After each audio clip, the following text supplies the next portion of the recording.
ও মন যে করে পায় না, ধরে রাখা যায় না, চায় শুধু যে তোমাকেই, অন্য কিছু চায় না।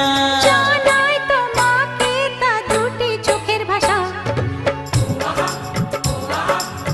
এই তো ভালোবাসা।